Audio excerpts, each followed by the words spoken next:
Olá, assinantes do Panorama Farmacêutico, sejam todos bem-vindos e bem-vindas a mais uma edição do Panorama Talks, nosso programa dedicado ao mercado de medicamentos e especialidades. E essa edição tem mais uma vez o patrocínio da Abradimex, a associação que representa as principais distribuidoras que atuam nesse segmento.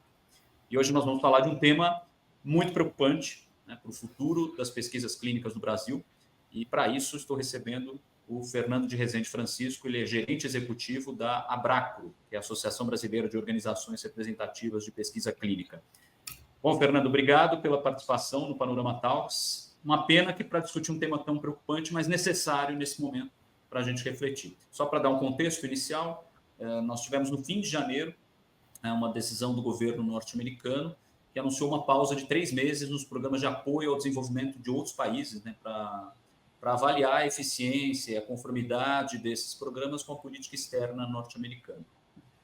Mas a decisão impacta diretamente os institutos nacionais de saúde e, consequentemente, os estudos científicos que já avançavam no país. Fernando, vamos falar sobre esse tema tão preocupante. Mais uma vez, te agradeço aí pela presença. Ô, Leandro, eu que agradeço pelo convite. É um prazer estar aqui novamente e falar com toda a audiência. E como você mencionou, né, é uma pena que o mote para esse bate-papo de hoje seja uma notícia não muito boa, tá? Mas agora a gente vai falar um pouquinho dela, enfim, vai conseguir entender melhor o momento que a gente está vivendo. Bacana, Fernando. Então, podemos ir direto ao ponto, né? Entender já de cara. Você puder falar um pouquinho de como funciona essa política dos Estados Unidos, né? E de que forma ela tem impacto direto no Brasil, para depois a gente partir para exemplos práticos, né, dos impactos já ocorridos. Ok. Eu acho que eu vou começar falando do seguinte, né? Bom, como todos sabem, né? Então, houve uma mudança na presidência dos Estados Unidos. O presidente Donald Trump voltou ao poder, né? E assumiu agora no começo desse ano. Eu acho que o que nós estamos vivendo aqui na ciência e nesse corte de verbas que a gente está comentando aqui tem um pouco a ver com a característica do próprio presidente, uma característica de negociação, que ele não usa só no caso da ciência, né? Ele usa, na verdade, eu acho que em todas as frentes que ele atua. E qual é essa característica? Ele começa uma negociação estressando ao máximo, né? Então, ele já chega colocando todas as fichas na mesa e pedindo o máximo que ele pode. É basicamente assim que ele age com todos os países. A gente viu, por exemplo, nesses primeiros meses, né, do governo dele, taxação sobre produtos de outros países, em que ele utilizou essa mesma forma de negociação, tá? E o que acontece? Nesse corte de ciência que aconteceu no final de janeiro, né, que são 90 dias de congelamento, não entra só a ciência, entra também financiamento a outras formas de financiamento do governo americano, né, para outros tipos de programas assistencialistas. Então, o que ele fez? Ele levou ao extremo. Ao invés de assumir e começar uma avaliação programa a programa, ele preferiu congela 90 dias, né? Então levou ao extremo e depois ele vai começar provavelmente a abrir a torneira aos poucos, tá? Então é essa situação que a gente está vivendo. E ele, nesses comunicados todos, tanto dele quanto da equipe, ele comenta, né, que ele vai buscar efetividade desse investimento e conformidade com os princípios da gestão dele, né, para a qual ele foi eleito presidente. E quando entra nesse ponto, eu acho que é um ponto delicado, que é um ponto de soberania nacional norte-americana, ou seja, que cada país tem a sua, né? Então, se ele foi eleito para cuidar do povo americano, o dinheiro todo que nós recebemos aqui e outras partes do mundo recebem para pesquisas, quer seja pesquisa básica, né, pesquisa pré-clínica e pesquisa clínica, é um dinheiro que ele é fruto do trabalho do povo americano, né, do contribuinte americano. Então, ele tem a prerrogativa, em certo modo, né, de tomar uma atitude de falar, olha, eu quero saber se esse dinheiro está sendo bem aplicado e se ele vai ser revertido para o povo do meu país. Então, é um pouco esse o cenário que nós temos, né? Só que a gente tem mais coisas para discutir aqui. Se esse corte abrupto poderia ser feito, apesar dessa prerrogativa que ele tem de querer mudar a forma como os investimentos são feitos, mas a forma, com certeza, foi uma forma desastrosa. Não, entendi, Fernando. Acho que muito bem esclarecido. E agora, obviamente, essa decisão já teve impactos, né? Já teve reflexos imediatos aqui no país. Queria que você exemplificasse alguns casos já de cortes que comprometem aí mais estudos no país. A começar pela doença de Chagas, né? Foi um dos pontos que você Doença de levantou. Chagas, sem dúvida nenhuma, foi impactada, né? Pesquisas, a gente tem vários estudos aqui para doenças negligenciadas, doenças tropicais. Tem vários estudos no Brasil que contam com financiamento, né, do norte-americano, e que certamente foram muito impactados. E esse dinheiro serve para custear, muitas vezes, insumos. Então, a gente tem que pensar em custeios físicos, né, administrativos, muitas vezes, para as pesquisas, mas a gente tem custeio também dos próprios pesquisadores, né? Eles recebem bolsas, auxílios para que possam se dedicar àquelas pesquisas. Então, esse corte vai ter um impacto muito grande para o país. E aí, se a gente pensar também nos estudos pré-clínicos, aqueles estudos de pesquisa básica, o impacto é gigantesco, tá? Eu não tenho números para mostrar isso, até mesmo porque o nosso foco está muito mais nas pesquisas clínicas, né? E até deixar isso claro aqui para a nossa audiência, que as pesquisas clínicas são aquelas que envolvem os seres humanos. Então, a gente pensando na cadeia de inovação e desenvolvimento farmacêutico, a gente está falando daquela fase final, né? Então, que os estudos mais avançados já chegam para as pesquisas com seres humanos, a gente tem um impacto muito grande. Eu levantei alguns números que mostram que hoje no país nós temos cerca de 30, pouco mais de 30 estudos ativos com financiamento dessas verbas, né? E aí um histórico aí de mais de quase 200 estudos, né, já financiados por essa fonte, que é o dinheiro dos Estados Unidos. Então, assim, se pensar hoje que pelo menos 30 estudos estão congelados, isso é um impacto gigantesco, né? 30 estudos clínicos congelados, é um impacto muito grande. E a gente tem que pensar também, né, Leandro, que são as características éticas desse corte. Então, se eu tenho um estudo clínico que está acontecendo e, de repente, eu congelo a verba que financia esse estudo, que vai financiar os medicamentos, que vai deixar de financiar, né, os profissionais envolvidos, quem vai cuidar desses participantes? Quem vai cuidar desses pacientes? Então, tem um ponto ético importante que a gente também precisa endereçar de todos esses estudos. É um impacto em cadeia, né? E que, obviamente, vai gerar custos também muito mais intangíveis daqui para frente, né? E acho que vale citar como exemplo, né? Há mais de 10 anos, né, o Instituto de Medicina Tropical da USP desenvolve estudos sobre a doença de Chagas com recursos do National Institute of Health, que é a agência de pesquisas médicas dos Estados Unidos, e até janeiro de 25 os pagamentos, né, eram correntes e feitos em dia, né? Literalmente, essa pesquisa ela fica travada a partir desse congelamento, né? Agora, os impactos também foram percebidos no combate ao HIV, né? Comenta para a gente sobre essa situação. Também. E aí, você estava comentando ainda da doença de Chagas, ou seja, e o fator tempo para as pesquisas é muito importante. Nós estamos falando de pesquisas que envolvem, por exemplo, a gente envolve agentes patogênicos, ou seja, você fazer um corte, você não consegue pegar aquele desenvolvimento, colocar na geladeira e falar, olha, daqui a 90 dias eu continuo. Muitas vezes você vai perder de experimentos que estão acontecendo nesse momento. E são experimentos muitas vezes longos, que já estão correndo há meses e meses. E você ter um impacto disso pode colocar a perder aí não só os 3 meses de congelamento, não só entre aspas, por favor, né? Não só os 3 meses de congelamento, mas isso pode colocar em risco talvez meses anteriores de esforços também podem ser impactados, não só para a doença de Chagas, como para outros, malária, enfim, para outras doenças que estão em estudo.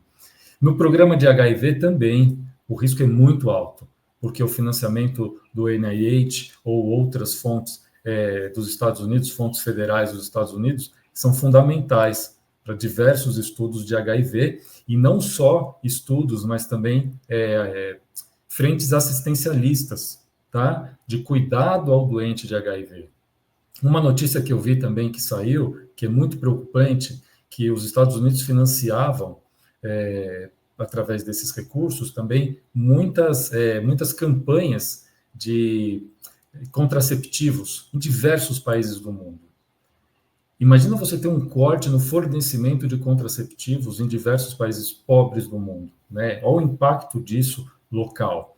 Então, enfim, é algo que pode ser devastador, é algo que pode ser, e precisa ser muito, isso é muito preocupante e precisa ser endereçado.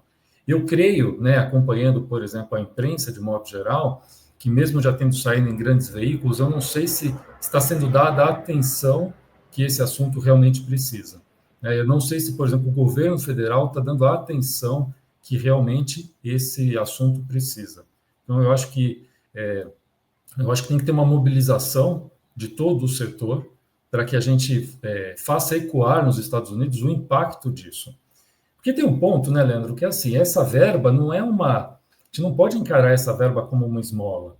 Essa fonte de financiamento para as pesquisas básicas ou para pesquisas clínicas não é um dinheiro a fundo perdido que vinha dos Estados Unidos. Há um interesse dos Estados Unidos, porque isso vai gerar depois uma propriedade intelectual sobre aquilo, né? Então você vai ter uma proteção de patente sobre o resultado dessas pesquisas e certamente isso depois retroalimenta esse sistema, né? Levando de novo investimentos para os Estados Unidos e também para o país parceiro que estava desenvolvendo a tecnologia. Então, tem contratos por trás. Não é simplesmente, olha, eu não vou cumprir esse contrato e pronto. Tá? Então, é isso que é muito preocupante. O que a gente faz até uma analogia. Recentemente, agora, a gente completaram 5 anos que iniciou a pandemia oficialmente, né, a pandemia de Covid. Então, 5 anos atrás, a gente tinha notícia, olha, a partir de agora, de fato, nós temos uma pandemia de Covid.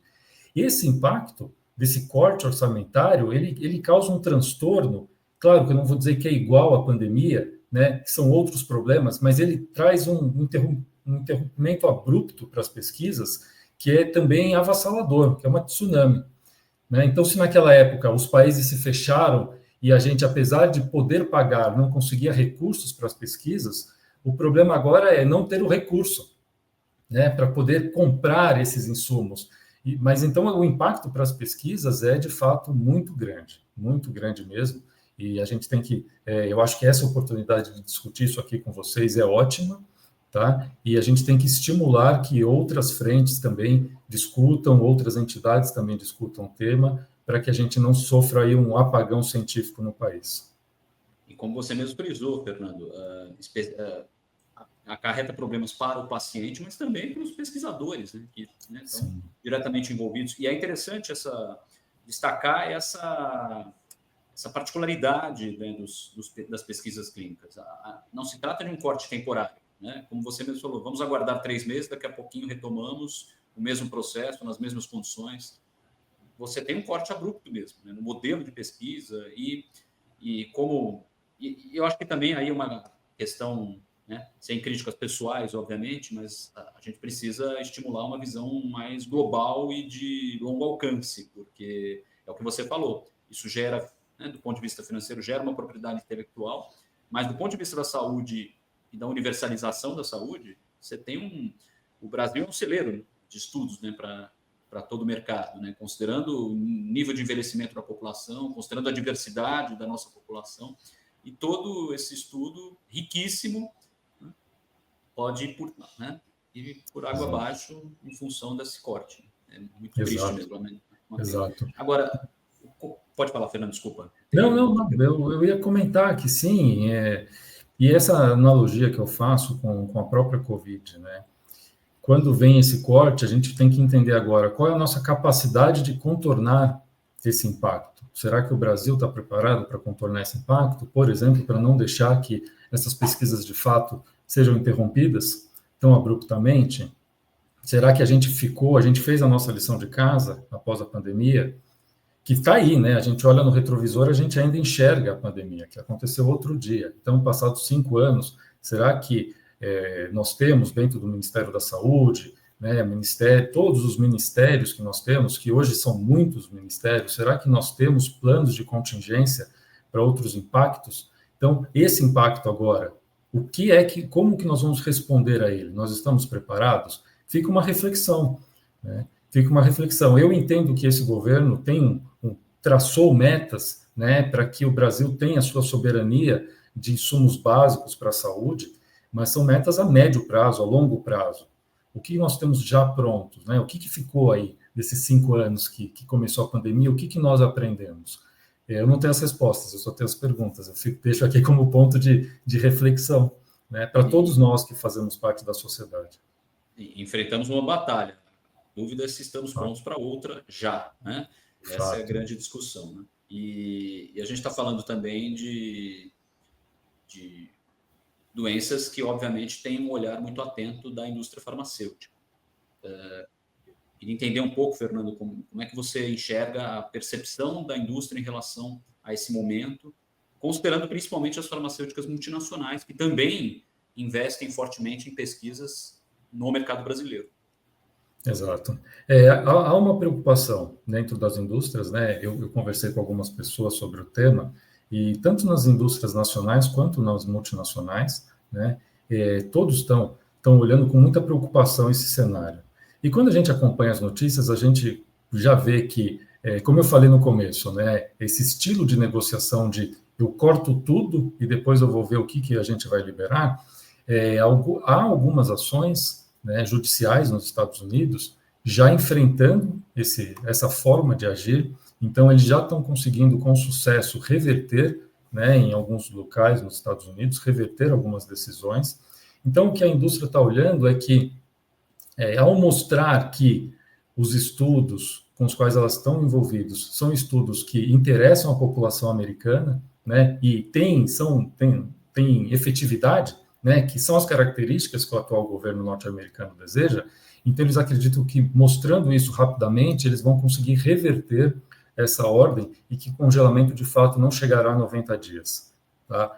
Mas tudo isso está acontecendo agora, então eu acho que a gente ainda tem que acompanhar aí nos próximos dias, nas próximas semanas, para entender tudo o que está acontecendo, né? Mas eu reforço que eu acho que esse tema tem que ser trabalhado por todos que militam aqui na área de pesquisa, desenvolvimento e inovação farmacêutica aqui no Brasil. Nós temos que discutir isso mais, né, e fazer valer os contratos que foram assinados, como eu falei também da questão ética, né, reforçar isso novamente. Como nós vamos explicar para participantes de pesquisa clínica de 30 estudos, pelo menos de 30 estudos, que a partir de agora ele não vai seguir o tratamento, né? Isso é muito complicado. Então, assim, isso é uma infração ética gravíssima, né? É uma infração humanitária, uma infração ética que a gente não pode deixar acontecer. Então, eu acho que, por exemplo, um órgão como o Conselho Nacional de Saúde, que hoje ainda lidera a ética em pesquisa com seres humanos, o Conselho Nacional de Saúde precisa agir de imediato, né? Então, a gente tem que ver uma manifestação do Conselho Nacional de Saúde, que hoje ele é um órgão muito mais forte do que era no passado, ele teve um incremento orçamentário gigantesco entre 23 e 24, né? Então, eu acho que ele tem que pegar essa força que ele tem e apontar para a ciência, tem que apontar para o cuidado com o participante de pesquisa de uma forma clara e defender o participante de pesquisa agora. Então, são ações como essas que eu acho que vão fazer a gente conseguir reverter o cenário que nós temos hoje. Esse é o momento de a diplomacia falar mais alto, mas com contundência, né? Entendendo o que realmente impacta, né, essa decisão. Exato, Leandro, porque, como eu falei, não é esmola, é um desenvolvimento em parceria. É uma parceria. É uma parceria com ganhos para ambas as partes. Exatamente, né? Exatamente. E para todo o globo, né? Pensando em doenças negligenciadas, né? Exato. E é isso, né? isso que a gente tem que fazer. Promissor, né? E a gente tem que lutar por isso mesmo. Exatamente. Esse é o momento. Esse é o momento, que bom. Fernando, vamos acompanhar de perto os desdobramentos desse caso, torcendo para que esse corte seja o menos longo possível, menos duradouro, e que tenhamos uma visão global e de longo alcance nesse momento. Te agradeço mais uma vez pela presença e ficamos de olho. É isso, eu que agradeço pela oportunidade, foi um prazer conversar com você novamente, com toda a audiência do programa. Um abraço. Obrigado, meu. Um grande abraço, obrigado. Bom, mais uma entrevista, né, importante, que mostra como o mercado de medicamentos e especialidades precisa ser bem tratado no país. E se você curtiu mais essa edição do Panorama Talks, fica a dica, inscreva-se no canal, ative as notificações e não perca o programa no panoramafarmacêutico.com.br, nas redes sociais e também nos grupos de mensagem. Um grande abraço.